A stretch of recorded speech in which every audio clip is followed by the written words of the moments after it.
किसी पे भरोसा नहीं करना। रात की चांदनी में एक छोटे से गांव में दीपक नाम का एक युवक अपने घर के आंगन में बैठा था। दीपक एक सरल और ईमानदार इंसान था, लेकिन उसकी किस्मत ने उसे कई बार ठगा था। गांव में लोग उसे उसकी अच्छाई के लिए जानते थे, लेकिन उसके अच्छे दिल का फायदा कई लोग उठाते थे। दीपक की जिंदगी में एक बड़ा मोड़ तब आया जब उसकी मुलाकात गांव के एक धनी और प्रभावशील व्यक्ति हरिदास से हुई। हरिदास ने दीपक से दोस्ती की और उसके काम में मदद का प्रस्ताव दिया। हरिदास ने दीपक से कहा, तुम्हारी मेहनत और ईमानदारी को देखते हुए मैं तुम्हें अपने व्यापार में एक मौका देना चाहता हूँ। अगर तुम मेरे साथ काम करोगे तो हम दोनों ही लाभ में रहेंगे। दीपक ने खुशी खुशी स्वीकार कर लिया। शुरुआत में सब कुछ ठीक चल रहा था। दीपक हरिदास की मदद से कई सफल व्यापारिक सौदा में शामिल हुआ, लेकिन धीरे धीरे हरिदास के व्यवहार में बदलाव आ गया। वह दीपक को छोटे छोटे कामों में उलझाने लगा और खुद बड़े निर्णय लेने लगा। एक दिन हरिदास ने दीपक को एक बड़ा सौदा सौंपा। उसने दीपक को भरोसा दिलाया कि इस सौदे में उसे बड़ा मुनाफा होगा।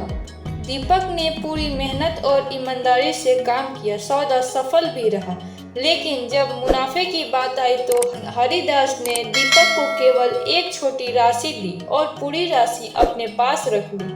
दीपक को लगा कि हरिदास ने उसे धोखा दिया, लेकिन उसने नज़रअंदाज कर दिया। वह मानता था कि हो सकता है कुछ दिक्कतें रही हैं, लेकिन जब इसी तरह के कई सौदों में उसे बार बार कम राशि मिली तो दीपक को एहसास हुआ कि हरिदास लगातार उसे धोखा दे रहा है। एक दिन दीपक ने अपने दो पुराने दोस्तों रघु और मोहन से मदद मांगी। उन्होंने दीपक की स्थिति को समझा और एक योजना बनाई। रघु और मोहन ने गुप्त रूप से हरिदास के व्यापार का लेखा जोखा जांचा और पाया कि हरिदास ने दीपक के हिस्से की पूरी राशि अपने खाते में ट्रांसफर कर दी थी। दीपक ने सबूत के साथ हरिदास का सामना किया।